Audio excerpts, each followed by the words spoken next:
전도서 강의 47번째 시간이자 드디어 마지막 전도서 설교입니다. 전도서 강의를 제가 정확하게 2022년 그러니까 작년 3월 6일 주일부터 시작하였으니까 지금이 4월 30일 그러니까 한 달 13개월 동안 전도서 말씀을 우리가 생각해 보았습니다. 이제 드디어 최종의 말씀을 전하려고 합니다. 오늘은 전도서 강의 마지막 설교로 찌르는 채찍과 잘 박힌 못이라는 제목으로 말씀 전하겠습니다. 찌르는 채찍과 잘 박힌 못이라는 제목으로 말씀 전합니다. 지난주에도 말씀을 드렸지만 전도서 12장 9절부터 14절까지의 말씀은 전도서에 대한 그 총평을 담은 일종의 에필로그예요. 그래서 학자들 간에는 의견이 분분해요. 이게 전도서가 기록한 글이다 9절부터 아니면 후대에 전도서의 말씀을 사람들이 너무 부담스러워하니까 거기에 대한 의미 잘 이해하지 못하니까 그 의미를 축약해 갖고서 이 말씀은 이런 말씀이니까 이 말씀을 가지고 이렇게 읽으라라고 하는 어떤 가이드 후일담 같은 것으로 애드한 말씀이다라는 여러 가지 의견이 있습니다. 근데 그건 중요한 건 아니고요. 어쨌든 간에 형식은 9절부터 14절까지는 전도서에 대한 에필로그다. 그리고 지난주에 살펴봤던 9절의 말씀은 왜 전도서를 시작할 때에는 다윗의 아들 예루살렘의 왕으로 시작했던 말씀이 전도서를 마무리하면서 평가하면서 전도자는 지혜로운 사람이었다고 하면서 그 지혜를 강조하고 있는 이유에 대해서 우리가 살펴보았습니다.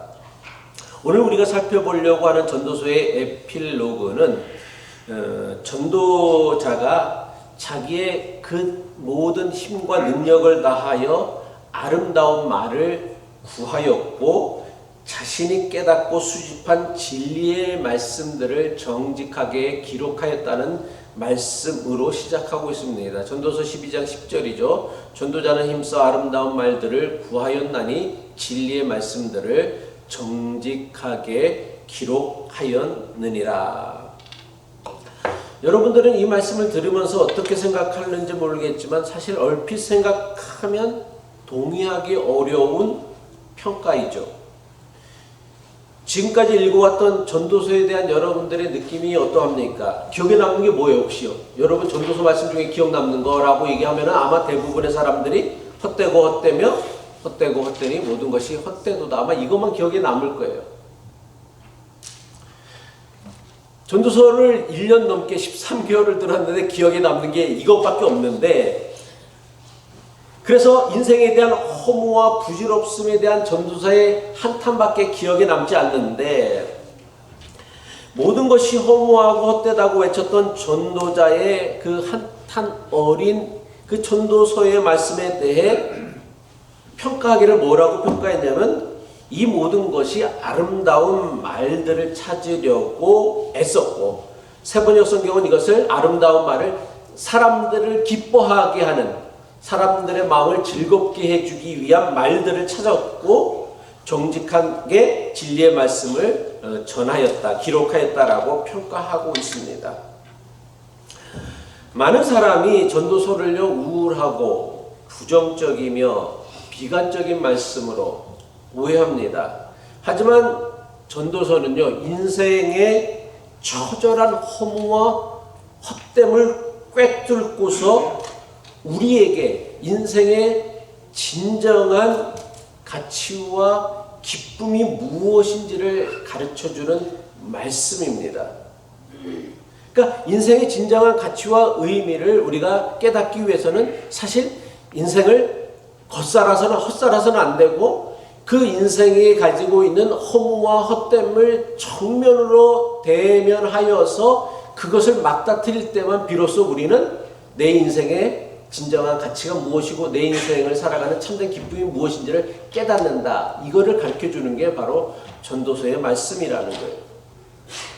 전도서는요 허무하고 부질없는 쓸데없는 일에 한 번뿐인 인생을 낭비하지 말고 진정한 인생의 기쁨을 누리며 살라라고 우리를 격려하고 있습니다.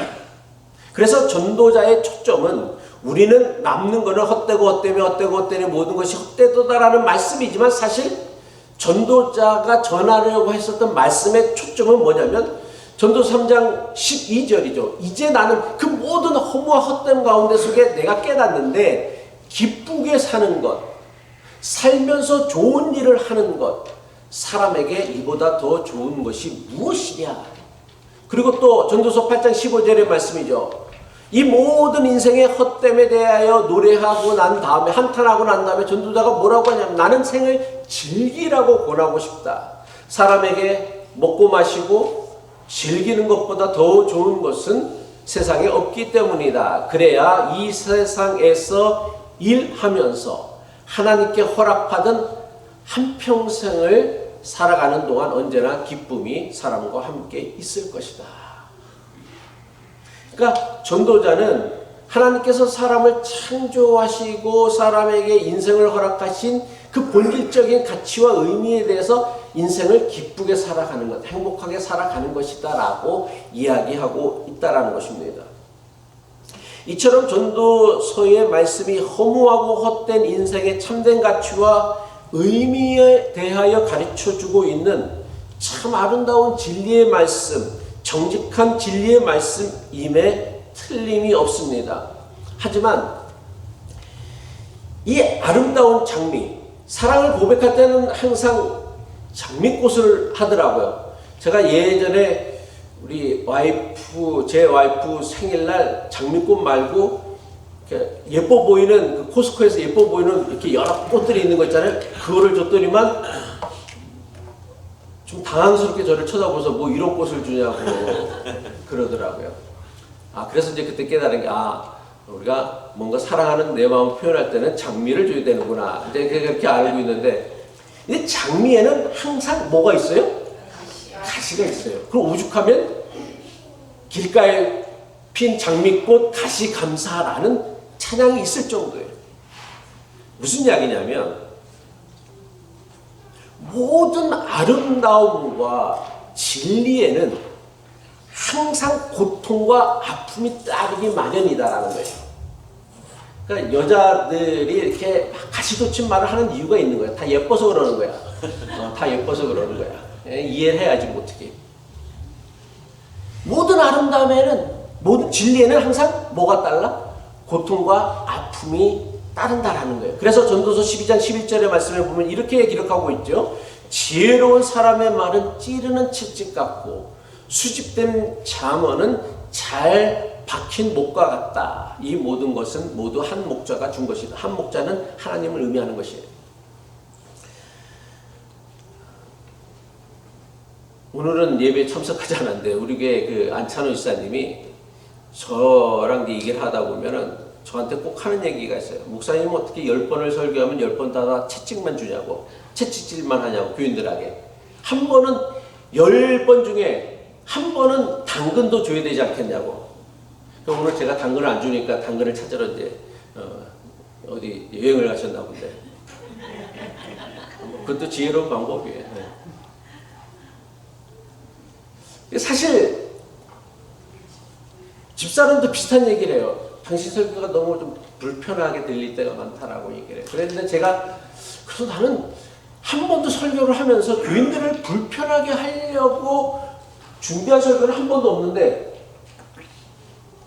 왜 이거를 불편하게 들을까? 채찍질같이 들릴까라고 생각을 했는데 오늘 이 전도서의 말씀을 보고서 제가 참 큰 의의를 받았어.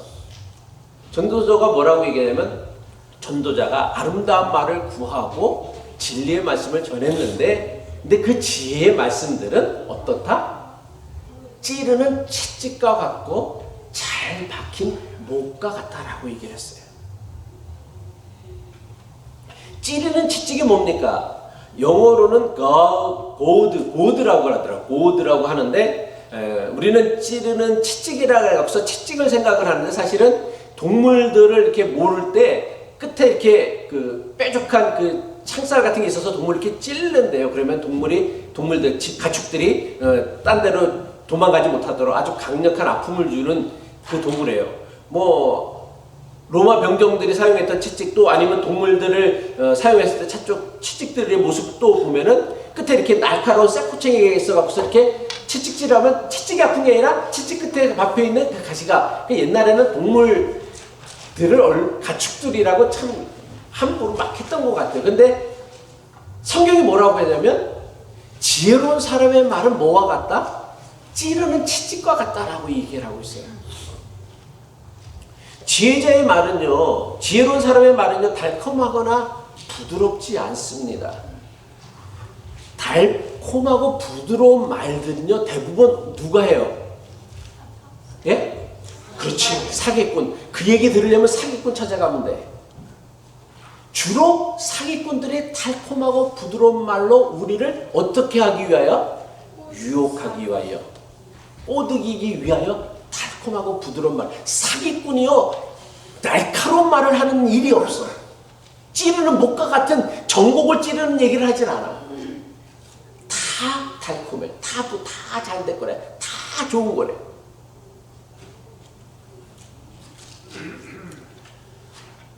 여러분 분명히 알아야 될 것은 우리를 살리고 구원하는 지혜자의 말은요, 찌르는 채찍처럼 마음을 아프게 하고 고통스럽게 한다라는 거예요. 제 주장이 아니라 전도자의 가르침이란 말이에요. 왜 그렇습니까? 성경에서 지혜라는 게 뭐냐? 성경이 말하는 지혜는 뭐냐면 뭐 세상을 잘 사는 처세술 같은 걸 얘기하는 게 아니라 성경에서 말할 때 지혜란 항상 같은 뜻인데 그게 뭐냐면 삶을 바르게 살아가게 하는 교훈을 지혜라고 얘기하는 거예요. 그것이 어떤 교훈이든 간에 내 인생을 바르게 하나님을 의지하며 살아가게 하는 것, 이거를 성경이 말하는 지혜라고 하는 거예요. 따라서 지혜의 말이 왜 우리의 마음을 아프게 하고 고통스럽게 하냐면 그 지혜자의 말, 우리의 삶을 올바른 방향으로 이끌려고 하는 지혜자의 말이 왜 우리를 고통스럽게 하냐면 우리의 삶의 방식, 생각은요 늘 뭐예요?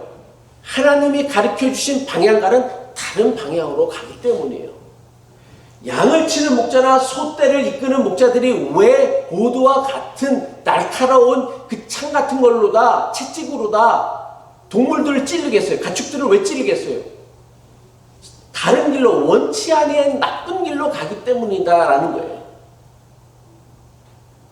그래서 지혜자의 말씀이 우리에게 마음을 아프게 하고 고통스럽게 하는 찌르는 채찍과 같은 이유는 바로 우리는 하나님이 가르쳐주신 삶의 방향과 다른 길로 향하고 있기 때문이다라는 거예요.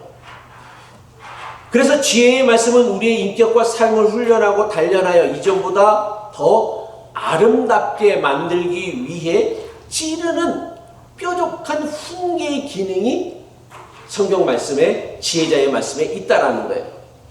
그래서 히브리 기자는 하나님의 말씀에 대하여 뭐라고 얘기하고 있느냐면 히브리서 4장 12절의 말씀이죠. 하나님의 말씀은 살아있고 활력이 있어 좌우에 날선 어떤 것보다 예리하여 혼과 영과 및 관절과 골수를 찔러 쪼개기까지 하며 또 마음의 생각과 뜻을 판단하나니. 하나님 말씀 앞에 설 때는 뭐예요? 우리의 몸뿐만 아니라 생각뿐만 아니라 영혼까지도 달라고, 그리고 우리의 마음의 생각과 뜻을 다 낱낱이 드러나게 만든다라는 거예요. 그게 하나님의 말씀이라는 거예요. 그러니까 그 하나님의 말씀이 달콤할 수가 없지. 내 속마음 감춰진 가면을 쓴 그 모든 것들을 낱낱이 드러나게 하니까 그 말씀이 달콤하고 부드러울 수가 없는 거란 말이에요. 산상수훈 아침 묵상을 받아보는 우리 교인 말고 외부인들 분 가운데 어떤 분이 저에게 메일을 보냈습니다. 그분의 메일에 뭐라고 써 있느냐면, 저는 지금까지 예수 믿는 것이 이렇게 어렵고 힘든 길인지 몰랐다라고 얘기를 합니다. 그러면서 자신은 난 목사님 그 산상수훈 아침 강의 듣고서 예수님 말씀대로 살아갈 자신이 없다 이제는. 그러면서 이메일을 저한테 보내왔어요. 근데 예수님 말씀대로 살아갈 자신이 없다는 그분의 솔직한 고백은 사실 매일 아침마다 산상수훈 묵상을 보내는 저의 솔직한 고민이기도 해요. 뭐 저는 그렇게 살 자신이 있고 그렇게 살아가기 때문에 그 묵상을 보내는 게 아니란 말이에요. 저 역시 예수님이 가르치는 삶을 살지도 못하고 있으며 심지어 앞으로도 그렇게 살 자신도 없어요, 사실은요.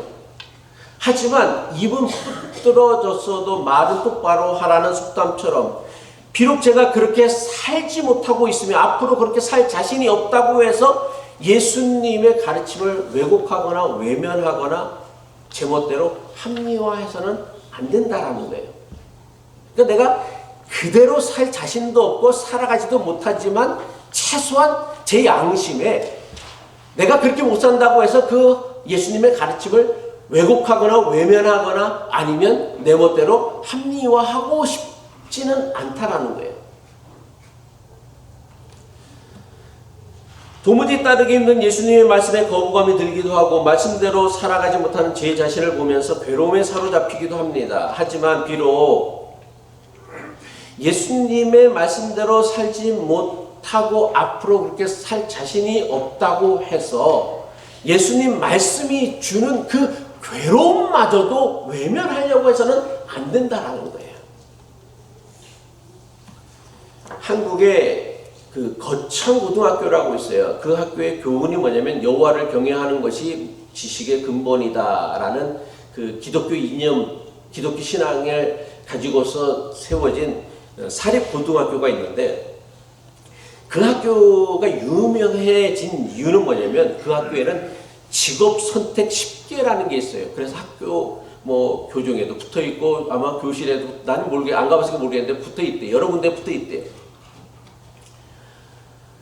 근데 이 거창고의 학생들뿐만 아니라 부모님들도 거창고등학교의 직업 선택 10개라는 것이 참 대단히 훌륭한 가르침이라는 것을 너무나 잘 알고 있어요. 제가 그 학교의 홈페이지에 갔더니 그 학교 홈페이지에 그 직업 선택 10개가 아직도 이렇게 첫 페이지에 나와 있고 학교 소개 칸에 나와 있더라고요. 좀 구체적으로 정확하게 좀 살펴보면 그러니까 그 학교가 학생들에게 추구하는 가치인데 뭐냐면 직업을 선택할 때 선택의 가치인데 월급은 적은 쪽을 택하라. 내가 원하는 곳이 아니라 나를 필요하는 곳을 택하라. 승진의 기회가 거의 없는 곳을 택하라. 모든 조건이 갖추어진 것을 피하고 처음부터 시작해야 하는 황무지를 택하라. 앞을 다투어 모여드는 곳을 절대 가지 말라. 아무도 가지 않는 곳으로 가라. 장래성이 전혀 없다고 생각하는 곳으로 가라. 사회적 존경 같은 건 바라볼 수 없는 곳으로 가라. 한가운데가 아니라 가장자리로 가라. 부모나 아내나 약혼자가 결세 반대하는 곳이면 틀림없다. 의심치 말고 가라. 왕관이 아니라 단두대가 기다리고 있는 곳으로 가라. 여러분은 이걸 읽으면서 들으면서 무슨 생각이 들어요? 여러분 혹시 여러분 자식에게 이것 중에 한 가지라도 나 이렇게 가르치고 싶다라는 게 한 가지라도 혹시 있어요? 없어요. 한 개도 없을 거예요. 한 개도.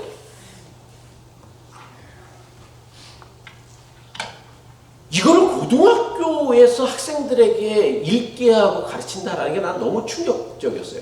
고등학교에서. 그렇다고 거창고등학교의 10개가 저거는 현실성이라고는 1도 없는 거라고는 생각이 들지만 저게 사기다라는 생각은 들지 않잖아요. 그죠? 그래. 저렇게 살면 세상은 좋아질 거는 같아 라는 생각은 들지 않아요? 혹시? 거창교의 학생들은 물론 부모님들도 그렇게 살 수 없다라는 것을 너무나 잘 알고 있어요. 그래서 일부 학생과 부모들 그리고 거창교 선생님들조차 그렇게 살지도 못하고 앞으로 그렇게 살지도 못하는데 이거 붙여놓고 맨날 읽을 때마다 힘드니까 이거를 띄자고 했어요. 이거 아예 없애자. 우리 학교에 뭐 소개하는 안에도 없애고 그 학교에 붙어있는 그 글도 다 없애버리자고 얘기를 했어요.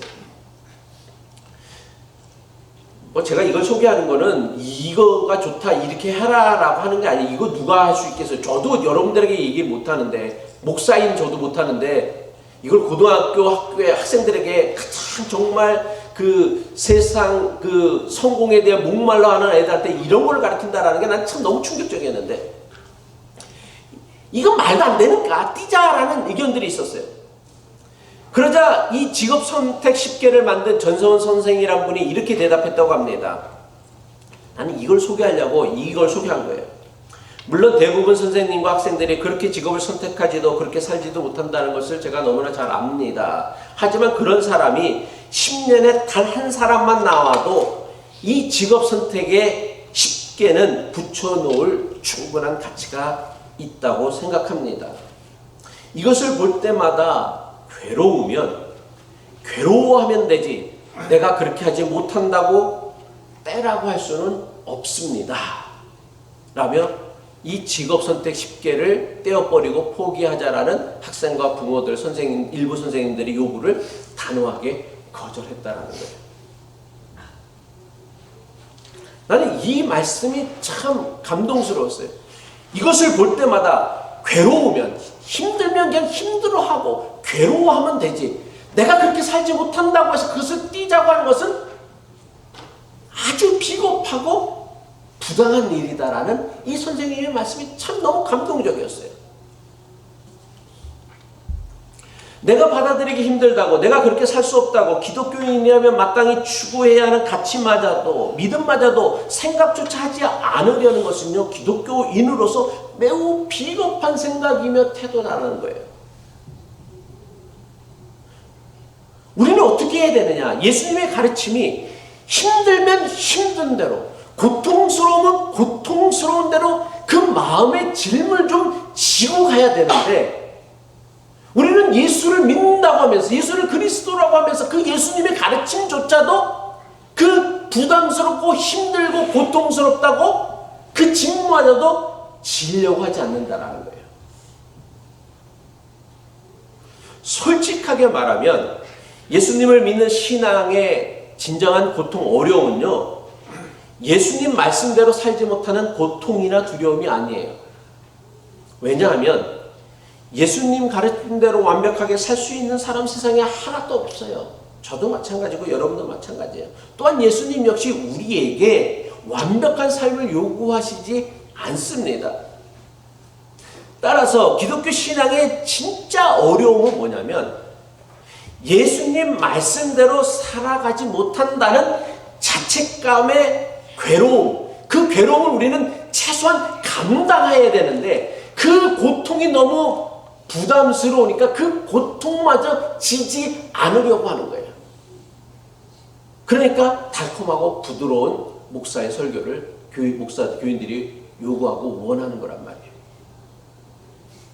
힘들면 힘든 대로, 고통스러운 고통스러운 대로, 부담스러운 부담스러운 대로 그걸 인정하고 받아들여서 괴로워하면 되는 거예요. 내가 그 말씀대로 살아가지 못하구나 생각을 하면 되는 건데 우리는 그 말씀대로 살아가지 못하는 건 너무나 당연한 일이면 그 말씀대로 살아가지 못하는 것에 대한 부담감 정도는, 괴로움 정도는 가지고 가야 되는데 그 괴로움조차도 가지고 가려고 하지 않는다라는 거예요. 세상 사람들은요 자신이 입는 옷, 자신이 타는 자동차, 자신이 드는 가방, 자신이 사는 집 이런 것들이 후진 것을 대단히 부끄러워합니다. 그런데 교인들도 별반 다르지 않더라고요. 보니까요. 우리가 정말 예수를 그리스도로 믿고 우리의 영혼, 하나님의 형상대로 우리를 창조하셨다라는 하나님을 믿는다고 한다면 우리가 부끄러워해야 될 것은요 옷, 자동차, 가방, 집 이런 것들이 후진 것, 내 경력, 학력 이런 것들이 후진 것을 부끄러워해야 되는 게 아니다란 말이에요. 우리가 정말 하나님을 나의 창조주라고 믿는다라면, 예수가 나의 구세주, 메시아라는 걸 믿는다라면 내 인격, 내 성품, 내 생각, 내 가치관들이 후진 것을 부끄러워해야 돼. 근데 나는 여태까지 목회를 하면서 교인들이 자기 신앙관이 부끄러운 것을, 후진 것을 부끄러워하는 사람들을 만나보기가 어려워요. 자기 인격이 후진 것을 부끄러워하는 사람들이 없어요. 별로요. 자기 생각이 후진 것을 부끄러워하는 사람들이 없어요. 다 지가 맞대. 다 지 신앙이 옳대. 되게 후지고 부끄러운 신앙을 가지고 있으면서도.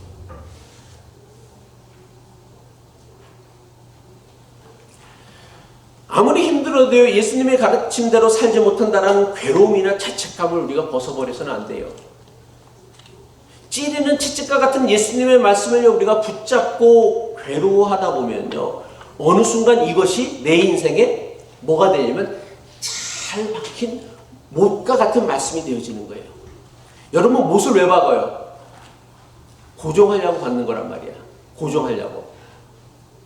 두 나무를 고정을 하던 뭐 물건을 고정하던 잘 박혀서 잘 박힌 못은 뭐예요? 고정이 되어 있단 말이에요. 이 잘 박힌 못이라는 게 뭐예요? 못이라는 게 아프잖아. 찔려면 아프잖아. 근데 이 잘 박힌 못은 뭐예요? 하나님 앞에 우리를 고정시키게 만든다란 말이에요. 근데 우리는 이게 아프니까, 찌르는 채찍과 같으니까 그냥 거부하는 거, 외면하는 거, 회피하는 거, 생각조차 하지 않으려고 하는 거예요. 고민조차 하지 않으려고 하는 거예요. 힘들어 하는 것조차 외면하는 거예요. 그러다 보니까 그 말씀이, 하나님의 말씀이 내게 찰박힌 못이 되어지지 못하는 거예요. 늘 흔들거려요. 위글거려요. 조금만 박아나가 없어. 툭 하면 빠지고. 전도서의 말씀이 찌르는 채찍 같아서 우리의 심령을 찌르는 말씀이 되어집니다. 하지만 날카로운 채찍과 같은 전도서의 말씀으로 우리를 단련하면 그 말씀은요, 잘 박힌 못이 되어져서 세상의 어떤 유행이나 어떤 바람에도 쉽게 흔들리거나 날아가지 않도록 우리를 단단히 붙잡아 맬 것입니다. 그 어떤 것도 하나님에게서 우리를 떼어나지 못하는 단단한 못과 같은 말씀이 될 것입니다. 전도자는요, 찌르는 채찍과 잘 박힌 못과 같은 지혜에 대하여서, 이게 우리를 찌르지만 이게 우리에게 잘 박힌 못이 되어지면 이것이 우리를 하나님 앞에 고정시켜 주는데, 그 지혜를 한 문장으로 요약했는데 그게 무엇이냐? 전도서 12장 13절의 말씀이죠. 이 일의 결국을 다 들었으니 하나님을 경외하고 그의 명령들을 지킬지어다. 이것이 모든 사람의 분분이니라. 전도자가 찌르는 채찍과 같아서 잘 박힌 못과 같은 그 인생에 유일한 지혜가 있다면 그것은 바로 하나님을 경외하라는 거예요. 경외라는 건 다른 말로 뭐예요? 경외가 뭐예요? 두려워하라는 거예요. 근데 우리가 전도서를 읽으면서 전도서에 보면 경외하라, 두려워하라는 말이 많이 나오는데, 이 두려워하다라는 이 동사의 목적어는 항상 누구였냐면 하나님이었어요.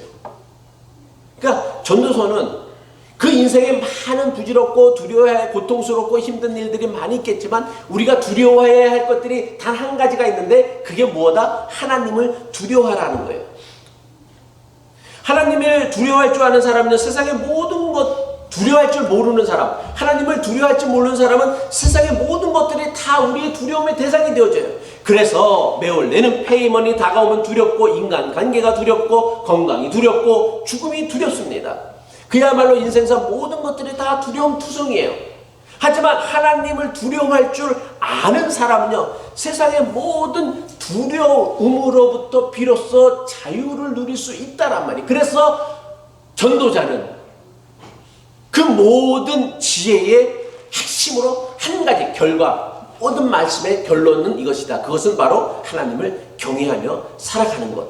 이것이야말로 인생 최고의 지혜자다라는 거예요. 왜 우리가 하나님을 경외해야 합니까? 하나님만이 우리의 유일한 심판자가 되기 때문입니다. 전도서 12장 14절의 말씀이죠. 하나님은 모든 행위와 모든 은밀한 일을 선악간에 심판하시느니라. 하나님이 우리 심판자라는 거예요. 그래서 우리는 하나님만을 경외해야 된다, 두려워해야 된다라는 거예요. 그 어떤 것도, 목사도 두려워할 게 없어요. 목사가 뭐라고 얘기하든 간에 내가 하나님을 두려워하면 되는 거예요. 그러면 목사 두려워할 필요 없고, 또 사람들이 이렇고 저렇고 말하는 거, 이렇게 뭐 말하는 게 많아, 뭐 내가 이렇게 열심히 목회를 잘하는데도 나에 대해서 욕하는 게 왜 이렇게 많아, 이렇게 뭘 그렇게 뭐 욕을 해, 이렇게 뭐 이쯤 하면 됐지라고 생각하면 안 되겠죠. 뭘 그렇게 욕을 해. 네, 그 들어도요 신경도 안 써요. 걱정하지 마세요. 시컷 욕하세요. 신경도 안 쓴다고. 욕 안 해요. 욕 권사님은 안 하시는데 하는 사람들도 있으니까. 왜? 하나님이 우리의 유일한 심판자라는 걸 제가 믿기 때문이에요. 근데 우리는 어떻게 살아가냐면 우리는 스스로 하나님이 되어서 자신이 모든 일의 기준이 되어지고 선악을 판단하는 심판자로 산다라는 거예요. 그 결과가 뭔지 아세요?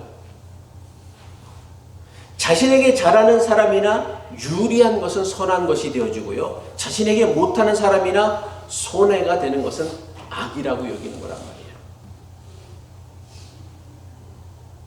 그런데 자신이 스스로 하나님의 자리를 차지해서 자신이 기준이 되어져서 자신의 기준으로 세상 모든 사람들을 판단하고 하나님의 일까지 판단한 그 결과가 뭐냐? 그 인생의 결과가 뭐냐? 바로 허무하고 헛되게 되는 것이 너무나 당연한 결과라는 것을 말해주고 있는 것이 바로 전도서의 말씀이란 말이에요.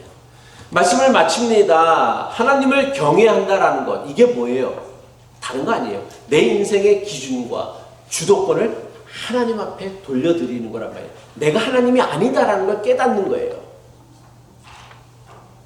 우리는요, 나는 하나님 아니라고 생각하는데 여러분 얼마나 여러분의 신앙이 우스운 줄 아세요? 하나님을 마치 자기 수호신 부리듯해 램프에 진이 요정다듯이 된단 말이에요. 하나님의 말씀에 우리가 순종해야 되는 것이지 우리의 말씀에 하나님이 순종해야 된다라고 생각하며 신앙생활을 한다란 말이에요. 안 그런 것 같아요? 한번 여러분들이 지나왔던 신앙의 여정들, 과정들을 한번 생각해 보십시오.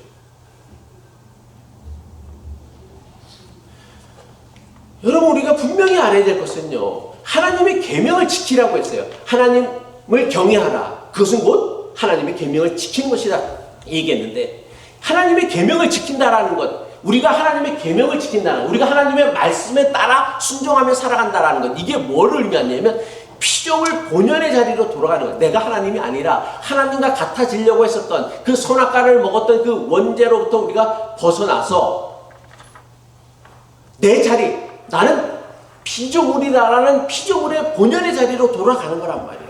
어떤 사람이 하나님을 말씀에 순종할 수 있습니까? 내가 피조물이야. 그리고 나는 그 하나님의, 나를 창조하신 하나님의 말씀에 순종해야 되는 것을 깨닫는 사람만이 하나님 말씀에 순종할 수 있는 거란 말이에요. 하나님은 하나님의 자리에, 인간은 인간의 자리에, 자연은 자연의 자리에 있을 때만 비로소 인생의 허무와 헛됨을 극복할 수 있다는 거예요. 인생의 애초부터, 태초부터 하나님께서 만드실 때부터 헛되고 모든 것이 헛되도다. 이것이 인생의 본질이 아니다란 말이야. 하나님은 세상을 창조하시고서 보시기에 참 좋았다고 했어요. 아름답다고 했어요. 그 아름다운 세상을 우리가 망가뜨렸는데 그 망가뜨린 결정적인 이유가 뭐냐면 우리가 스스로 하나님의 자리를 차지해버렸다는 거예요. 그러니까 그 인생에 하나님이 아닌 사람이 하나님의 자리를 차지했어요. 그러니 그 인생은 늘 허무하고 헛될 수밖에 없다라는 거예요. 인간이 인간의 자리를 지키며 살아가는 것, 이것이 우리에게 최고의 유익이며 최고의 영예이며 우리의 행복이고 하나님의 영광에 이르는 최고의 길입니다. 질문 받겠습니다.